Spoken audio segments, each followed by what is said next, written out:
Hi, this is Johnny Burgin with another Chicago Blues guitar lesson.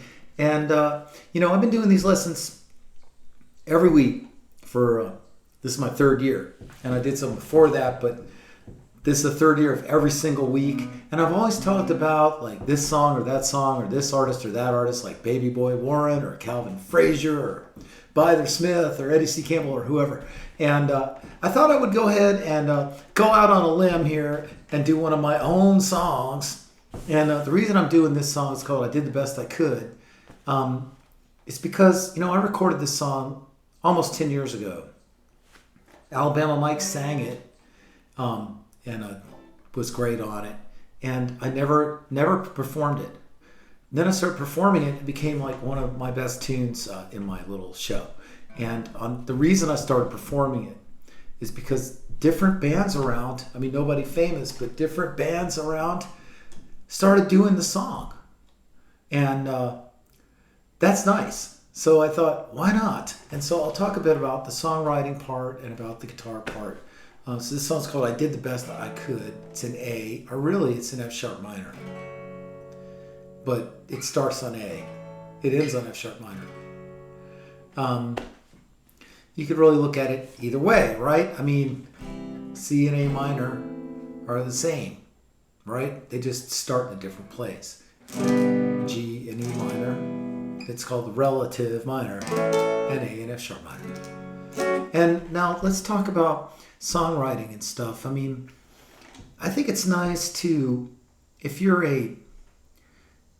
nice to have your own songs. It's nice just to, nobody really wants to see a band get up there and they do, okay, here's their set list, right? It's the set list from hell, right? First they do Messin' with the Kid. And then they do Mustang Sally, and then they do Stormy Monday.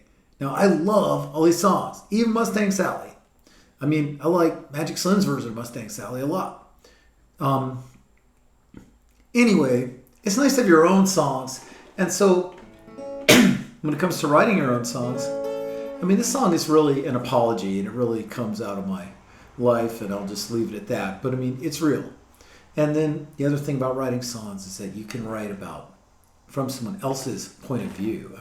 I think Pete Townsend said something like, if you're stuck for inspiration or whatever or something, just take a walk down the street. It doesn't have to be about you. Eventually your subject of yourself gets kind of like you're tired of talking about yourself. But this was something that I really wanted to say, so I found a way to say it. And also, I keep a little notebook, not a notebook, but a mental notebook of songs and beats I really like. And I heard this song by Albert King called The Blues Don't Change, which he was in A flat. And that's the chord to get you.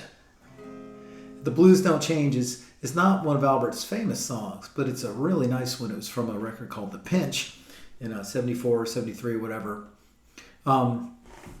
So I took that chord progression.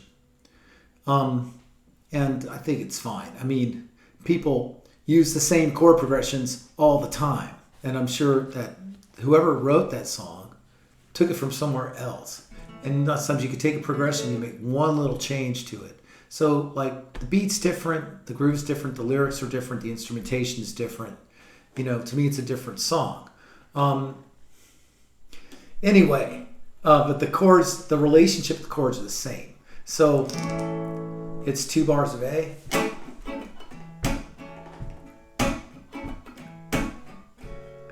F sharp minor.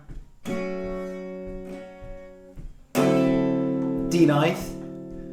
The D ninth 13th sounds good here, and then back down to F sharp minor. It's funny. I was playing a gig with my friend Ivis John, great guitar player based in Cape Girardeau, Missouri, and he just called this song out. We got a chuckle out of it, and then he did something different, and it was kind of funny. So he went, and then before going back to that, he went the 5, which is not what I wrote, but whatever. I thought it was kind of funny. So you can soup it up a little bit. Another change. D9. F sharp minor, and then I don't even know what the hell chord this is. It works because it's dragging you back to A. So this is a raised 5 over an A, 3rd fret D string, 3rd fret D string, 4th fret G string. So it has a raised 5, a second, and a 4th. It's like kind of like something you you guys are like, what the hell is he playing? But it works because it drags you down. Later on, Alabama Mike re-recorded this, but it never came out. Hanson Funderburg played guitar, and he came up with these cool chords, and I used that. We chatted about this, and I used it. Here's a chord. And I put a bass solo in there, but it has to be a sad bass solo. So that's like a little moment of levity to say, like, be sad right now. It's kind of like saying, stop cracking jokes, like Tail Dragger says. Stop cracking jokes! And use your head. I mean, it's impossible not to smile when someone says, stop cracking jokes! So I'm like, play a sad bass solo. Anyway, so when he does the bass solo, I play this chord. It's like a skeleton. It's like a 1, 3, and 1. And this is a nice way for you to solo. That's an F minor 7th. So it's F sharp minor 7th, 2nd fret, open, and 2nd. Didn't mean to hit that. D7th, that's 5th fret, 4th fret, and 5th fret on the A, D, and G strings. If you loop that,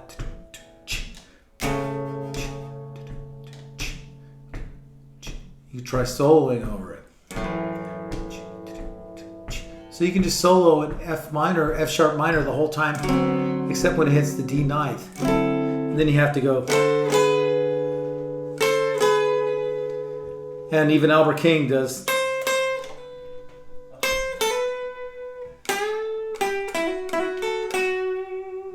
I love the sustain on this guitar. I got new pickups. Pete A. Flynn. These are vintage custom wound PAFs, and I love them. He does a great pickups. So anyway, lots of sustain on this baby. So I'm gonna play an F sharp minor.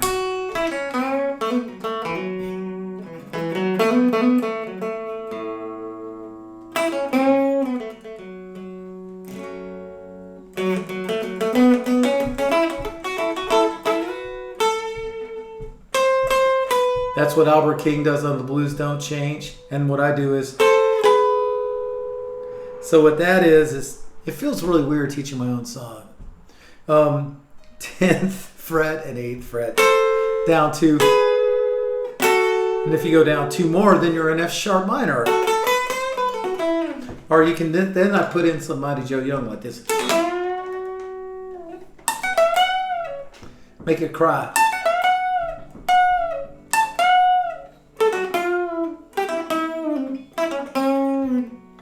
I got a lot of that stuff from this Mighty Joe Young song called Easier Said Than Done. He's like, harp, harp. So I'm sorry, I switched keys. I went to A. But let's say we're in F sharp minor.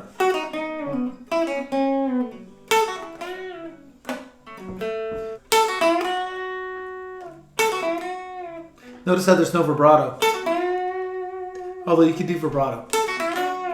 And I like to do the bend first and then hit it. So it sounds like it's crying. Ah.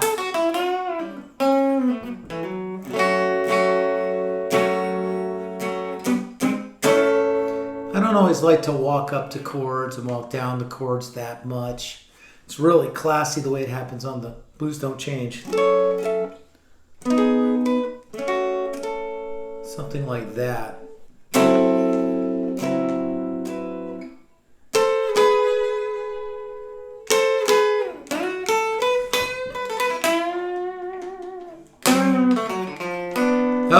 there's that chord again that I don't know what it is. The other thing I like to do if someone else is soloing, just real simple. How simple can you make it?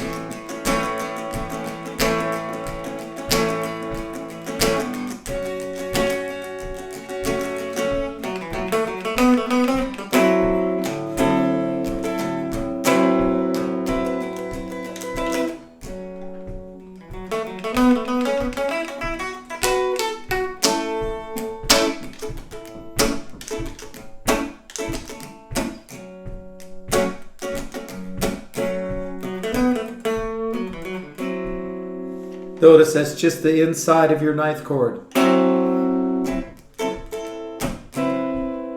D9, 13th sounds good there. It's like...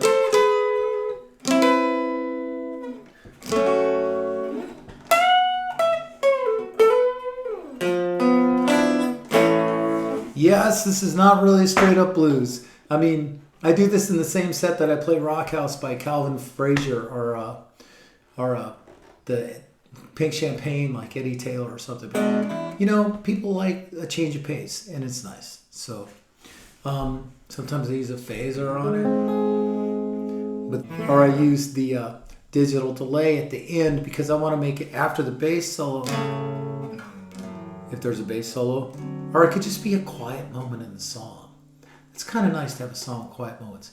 I also like that this song, both of them, there's no bridge, there's no nothing. I mean, a lot of the greatest songs don't have bridges, they don't have intros, they don't have little special thingies in them. They're the meat and potatoes of the song and the lyrics. And, I mean, Change My Mind by Tyrone Davis. Can you imagine if they had a bridge? It would just kind of like ruin everything because it's all about a straight line groove, you know?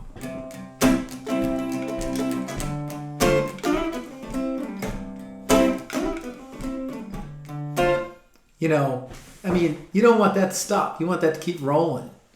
I mean, you could name so many great songs that don't have bridges. What if Sweet Home Chicago had a bridge?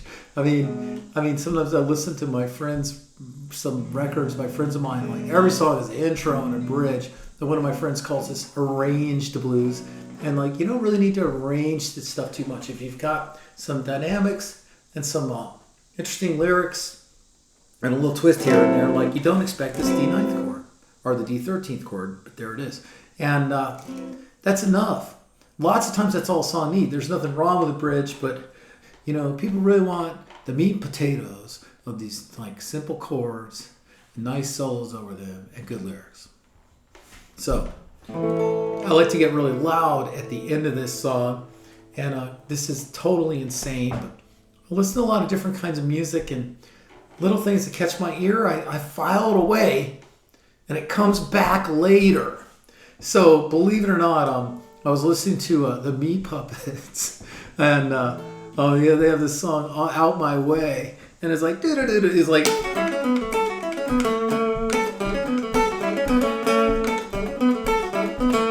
Now I know you guys are like, "What the hell?" So, but believe it or not, I put it in this song, and so after your bass solo.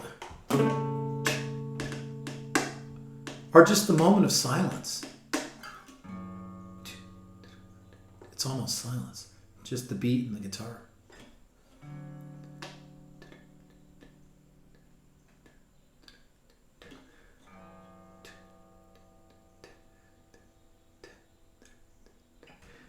People are getting quieter and quieter. So they need to hit that twice.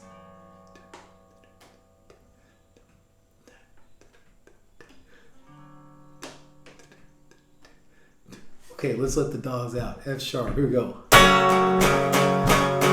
Notice how you can hit one chord, the part of one chord, and let that ring while you're banging on the other part of the chord. So I'm going to hit the whole damn chord, and then I'm just going to sort of put some energy and strums on the bottom part of the chord while the other top part of the chord is ringing.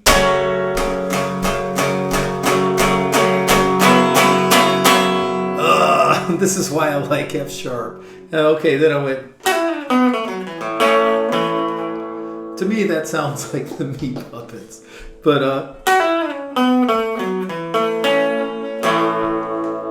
it sounds really good to be really loud after that moment of silence. Or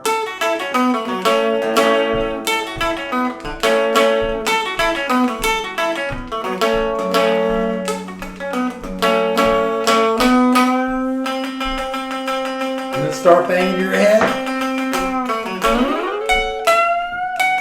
F sharp.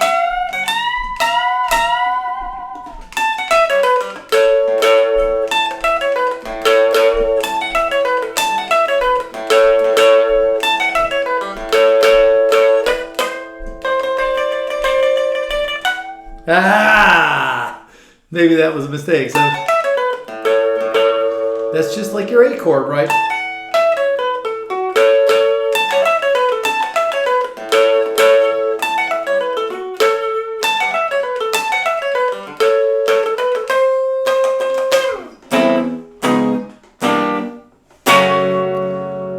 Yeah, so then I like to end it on the F sharp. And then like everybody always wants to go, you know, what if it doesn't do that? I like the unresolved ending, so I just walk down my D ninth and let it ring. So finally, you know, it's like I want to make it like big and loud and hypnotic.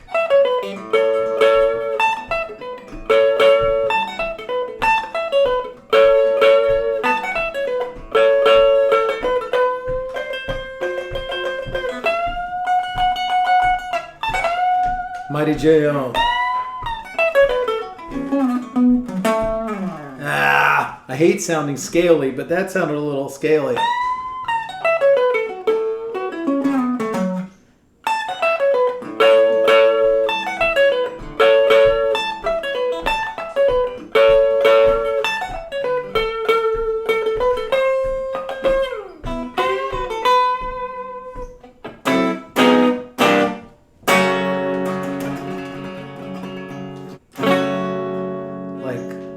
Lightning bugs in a field on a summer day.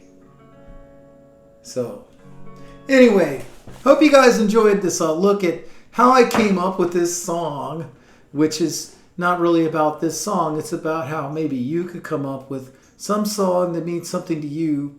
It's a bit of a departure today. And you know, if you like, let me know what you think about it. If you like a bit of this kind of discussion, it's kind of about songwriting, about how to use inspirations, about performance. I mean, if the song was just this,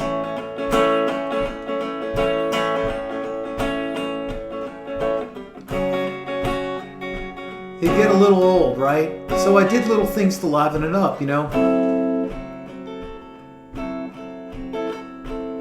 But it's not really a campfire song. It has these moments of quiet in there. It has these big loud moments. You know, it does things with this simple chord progression. Thanks for watching. Join me on Patreon for weekly guitar chats. And tell your friends about the channel. Hope to see you on the road. Subscribe to the channel. Thanks a lot. Your support means a lot. And I'll see you next time.